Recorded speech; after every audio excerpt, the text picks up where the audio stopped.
natin sa studio si Attorney Persida Rueda Acosta, Public Attorney's Office at your service. Attorney, good morning. Magandang umaga po, ma'am. Magandang umaga po sa inyong lahat at sa ating po mga kababayan, Luzon, Visayas, Mindanao, Global, sa ating mga OFWs. Yes, universe. Anyway, Attorney, may pangalawang pagbasa na dyan sa Kongreso at hopefully lusot na po yan sa Kamara. Death penalty. At nakatutok lang tayo dyan sa drug-related cases. Pag may opinion niyo po doon, ma'am. Nagpapasalamat po ako sa lower house sapagkat merong insertion ng Section 8 na kung saan ang Solicitor General o ang Chief Public Attorney ay pwede pong mag-recommend sa ating Pangulo ng pag-suspend ng execution o kaya ay pag-reprieve. Okay. Ayan. At maging pagpapatawad. So napakagandang safeguard po yan. Kung sakali may pagdududa po ang Public Attorney's Office sa culpability ng isang death convicts, ay pwede pong mapigil ang bitay. Okay. So, ang ganda po niyan. Ang ganda, tontuwa po ako nung makita ko po yung insert nila, nila Kong Pariñas, ni Kong Umali, at nung iba't iba pang mga proponents niyan. Section 8 po yon. Kaya kung matutuloy po ito at talagang aprobahan ng ating Kongreso, ay makakaasa po ang ating mga kababayan kung sino man po ang malalagay sa death row, ay gagawin po namin lahat ng paraan para mapag-aralan ang kanilang kaso. At kung talagang may pagdududa, a single iota of doubt, ay dapat po ay susulat tayo sa Pangulo o tatawag para po huwag ituloy ang pagbitay. Ang iniiwasan po dito, yung mabibitay kung sakasakali po, yung mga mahihirap lang po, yung walang pera, yun ang mga argumento ng kumakalaban po dito. Handa po ang Public Attorney's Office ngayon kasi may empowerment po tayo, Human Resource Capability Building. Iniisa-isa ko po ang mga region ngayon at talagang inihahanda natin sa pagpasok ng death penalty muli dahil kailangan po magagaling, mahuhusay at maging special na appeal division po natin ay nagtalaga po tayo ng magagaling na mga abogadong galing sa, hindi lang sa mga University Belt Schools, galing Ateneo, UP, Sambeda, UST, at iba pa pong magagaling na mga eskwelahan. At natutuwa po ako dahil sa Paulo, Republic Act 9406, napalakas po ang sweldo, napataas, na-upgrade. Dati po ay talagang kung sino lang po yung walang mapasukan, yun ang pumupunta sa PAO. Ngayon po hindi. Mga top-notcher, mga top students, nandiyan po. At sa Ateneo, dami pong pumapasok. At UP, Sambeda, at UST, yung mga talagang nandus lagi sa top-notcher. At ito po ay magandang simula. Kaya yung Paulo po na yan, ay pinaglalaban po namin, nalungkot lang po kami. Ito pong si Senator De Lima, may ginawa pong bill. Ay mukhang pinahihina niya po yung PAO. Meron po siyang bill na biglang sinampa bago po siya maaresto. Ano po yun? Ay ang sinasabi, yung daw PAO chief na susunod, dapat dadaan sa JBC. Ay sabi ko, nawala na ng power ang Pangulo na pumili ng gusto niya at may trust and confidence siya. Bakit dadaan sa JBC? At hindi na pwedeng sumuporta ang local government units sa aming mga opisina. So parang hihina po yung ating opisina at magkakaroon di umano ng term na 6 na taon lamang magsisilbi ang PAO chief. Okay. Dean Hamon, good morning po. Good morning. Si Dean Hamon. Good morning, ma'am. Kumustahin natin yung kasong napanigan yata. Partner. Ma'am, yung mga power retirees, nanalo po sila. Doon at pinaparelease sa DBM yung mga ano po nila, yung kanilang payment sa pagka-retire.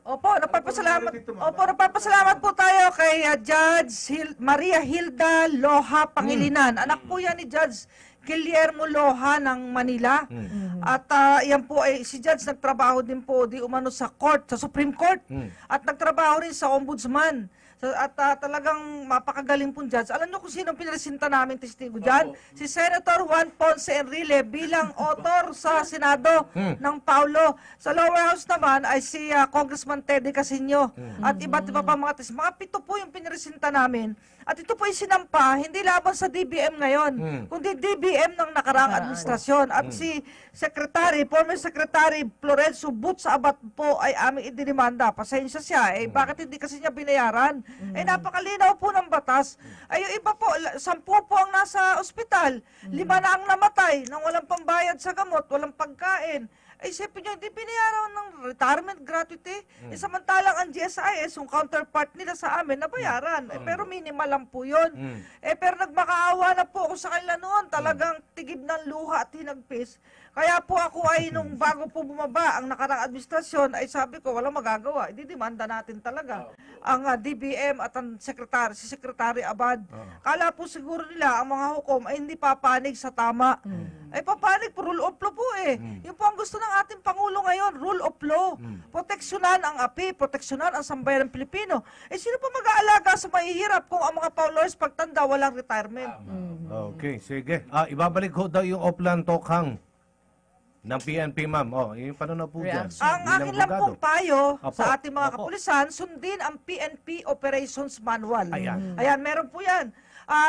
Kung sakaling nalalaban, incapacitate lang. Kasi yung kailangan tamaan sa balikat o kaya sa kamay, sa paa. Yun po yun. At talagang gampanan ang kanilang tungkulin ng maingat para po talagang kung sakaling talagang wala nang magagawa, ay maunawaan ng taong bayan na ay nanlaban. Talagang nanlaban. Pero yan po'y kailangan dahil napansin ko mukhang lumalakas na naman po ang mga zombie ng ating lipunan eh.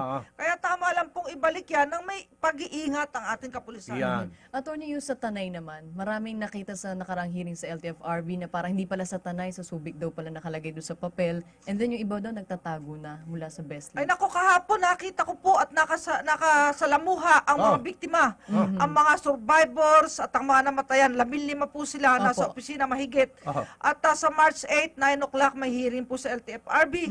At sa darating na mga araw, meron po kami sineset na mediation. Kasi pag civil aspect, may mediation po talaga yan, kahit sa korte. At mga kaasa po ang ating mga kababayan na magkakahustisya po sila at ipaglalaban namin sila. Yan yung may estudyante. Nako, bakit yung bus pala ay bus ng kamatayan yung kanilang sinakyan? So, opo, at ang aking inassign po na panel head ay yung kapatid nung isang namatay sa Florida bus, si Attorney Mariel Baha. Yung kasama ni Tado, yung Tado na artista po. Namatay din yun, si Opo, Tato. opo. At siya po ang lead counsel at kasama po niya yung 4 pa natin magagaling sa civil cases.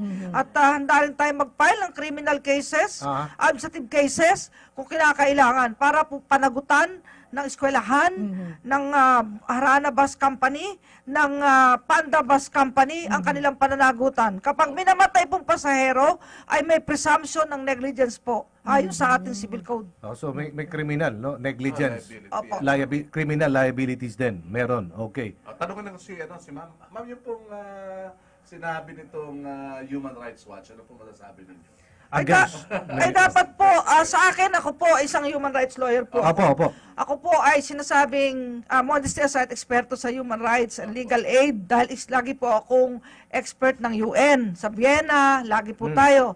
Ang masasabi ko po, ang human rights ay hindi para sa mga akusado lang. Ang human rights po ay para sa sambayan ng Pilipino, sa nakararaming Pilipino. Kung yung 4 na milyong contaminated ng droga, may human rights po ang 96 million Filipino people laban sa mga zombie sa ating lipunan. Bakit pagka ang namamatay ay akusado o kriminal, talagang ipinagbabandila nila sa buong mundo? Bakit pag ang pulis ang napatay sa kanyang pagganap ng tungkulin, wala man lang pumuri sa pulis, wala man lang magbigay ng kumpabuya sa pamilya. Opo yan. Bakit ganon? Pag ang sundalo ay napapatay sa bakbakan, bakit parang walang kwenta ang sundalong ito? Pero tingnan po natin yung karapatan, yung humanity, yung human rights ng mas nakararaming Pilipino na gusto ng kapayapaan, katahimikan, at maligtas sa mga halimaw ng lipunan. Gusto yata nila protektahan yung mga mga drug lords. Hindi yung mga inosenteng sibilyan. Ay, congratulations pala kay Mayor Inday Sara Duterte. Ay, kay Kay Stone. Stonefish. Stonefish. Saan yung video natin? Labas nyo. At saka, Attorney, congratulations again. Women's Month ngayon. Okay. Ano po Opo. ang mensahe nyo sa ating mga kababaihan? Sa ating mga kababaihan, ang Pilipinas talagang nangunguna sa women's rights. Yes, totoo yan. Talagang ang mga lalaki sa Pilipinas, hindi naman under desire. Hindi, Pero totoo po yan. talagang Mga gentleman sila isa sa tayo mga sa babae. bansa nangunguna sa pagiging feminista. So, ang maganda po talaga ay magunita natin ang ating ina, ang ating kapatid na babae, ang ating anak na babae. So talagang ang karapatan ng kababaihan ay dapat po isulong ng ating bayan bilang halimbawa sa buong mundo. Okay. Yan. So, mensahe nyo po. Sayang, lahat tayo oras, attorney. Pero message na Last po na message. nais nyo iparating sa ating mga kababayan. Sa ating po mga kababayan, patuloy po tayo makipagkaisa para sa isusulong na katarungan, kapayapaan at katotohanan sa ating bansa. At ako po'y nananalangin sa gabi-gabi, matuloy na sana ang peace process para wala na pong rebelde, wala na pong Pilipino laban sa Pilipino. Ay sadya namang matitigil, bakit naman kasi may napatay ng mga sundalong bata na nagwi-withdraw lang sa ATM, mali naman po yun. So, unawain din ang kabilang panig, karapatan po ng ating Pangulo na itigil muna pansamantala ang usapang pangkapayapaan. Pero ako'y nananalig, diyan po patungo ang ating bansa para hindi na tayo mahuli sa ibang bansa. Maraming salamat po, Attorney Persida Rueda Acosta. Salamat po. Bumabata ho kayo lagi. Nakikita kita parang patras Parang yata walang edad nyo. hawak na Ano kaso. sikreto No? ko? Paano po? Naglalaba. Sa bahay. Yung sikreto ng mga nanay nung araw, sir, di ba? Walang aerobics, walang gym-gym. Oo. Pulis ka Adjo, lang. alam mo, malapit na maging Supreme Court Justice ang ating... Hopefully, ma'am. Oy, congratulations. Hindi ako sinasama yata sa listahan. Ayaw lang sa akin eh. Hopefully.